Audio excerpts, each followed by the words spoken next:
Hi, I'm Jenny Miller of Let's Get Sewing. Are you ready to take the fear and frustration out of your sewing experience and finally get sewing? Then you're in the right place. Be sure to click subscribe so you don't miss any of my tips and tutorials. And check out the caption too. There's a link to my website where you can find out more about my course, Conquer Your Sewing Machine, and future courses that I have coming. And now, let's get sewing.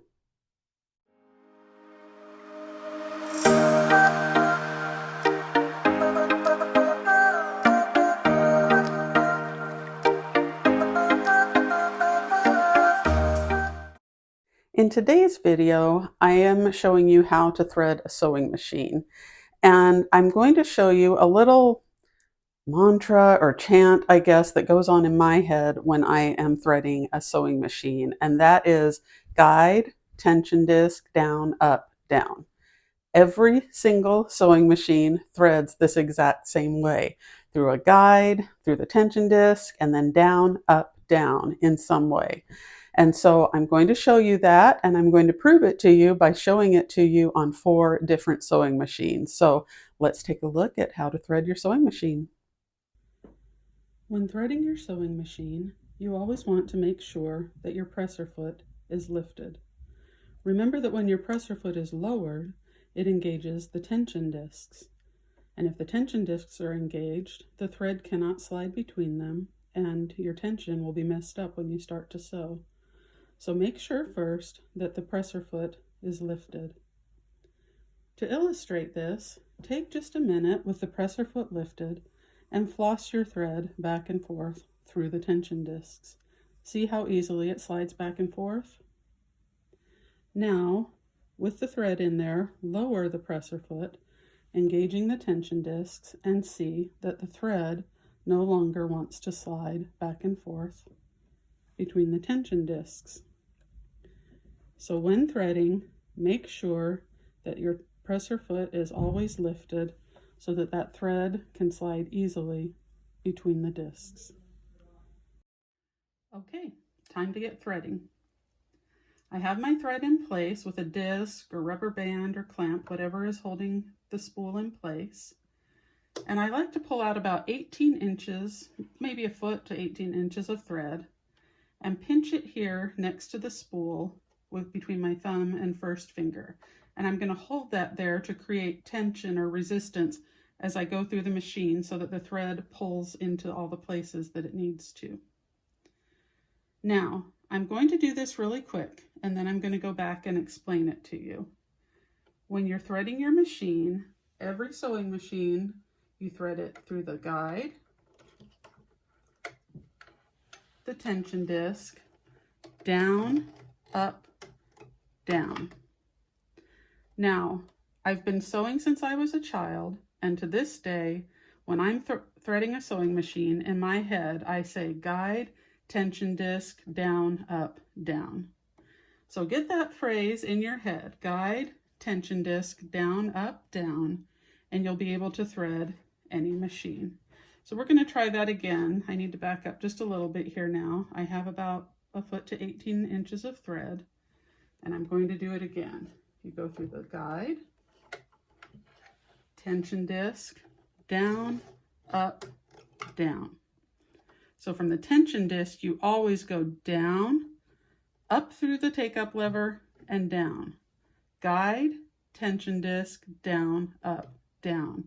I'm going to say that a lot because I want you to get it in your head, and I want you to write it down in your notes. Once you have that mantra in your head, every single sewing machine is going to be threaded. Guide, tension disc, down, up, down. And I will do that one more time for you to watch. Hold that thread in your right hand and go through the guide, tension disc, down, up, down.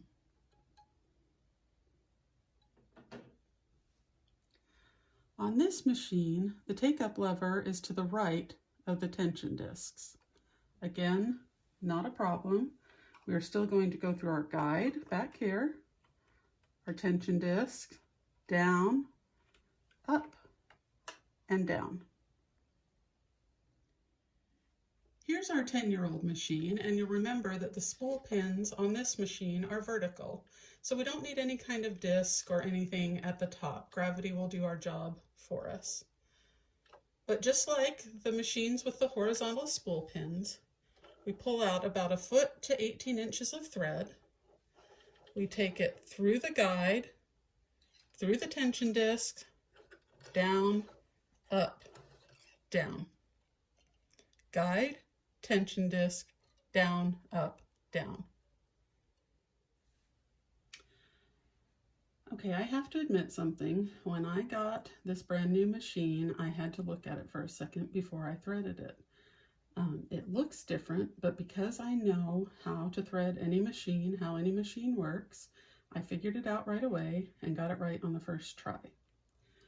So on this machine, this is the thread guide over here, the tension disc, and then as I said before, the take-up lever is hidden in here. And so that was my biggest obstacle, but it actually goes in every single time. So let me show you how to thread this machine.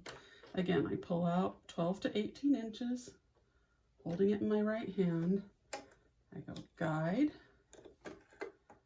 tension disc, down, up, and down. Now at this point, I just want to take a minute and talk about the other two variations of tension discs that we talked about. We talked about how you could have horizontal tension discs at this end of the machine. In that case, your guide would be back here at the back of the machine. I'll pull this thread out and go kind of show you. The guide would be back here, and you would bring that thread around the end of your machine and through those tension discs that way. So you would still do guide, tension discs, and then from here you would go down, up, down. So same thing, even with horizontal tension discs, your guide would be back here. So guide, tension discs, then down, up to your take-up lever, and back down. The other variation that we talked about is when your tension discs are mounted down here, flat on the front of the machine. Your dial might look a little bit like this, probably smaller, and it would be here, but everything in the process is still the same. You would have a guide up here, guide, and then your tension discs are already down, but you can think guide, tension discs are down, up, and down. Okay, if that makes sense. Your disc is here. You're still going to do guide, the tension disc is down, up to the take-up lever, and back down again. So as you can see, no matter what the machine looks like, it threads exactly the same way. If you always remember guide, tension disc, down, up, down, once you've identified where each of those is located, you should have no trouble threading any machine. Thank you for joining me today. My goal is to take the frustration out of your sewing experience, and so I hope my tips are helpful. Feel free to comment with any questions or ideas you may have. I will try to get back to you as soon as I can. Now, let's get sewing.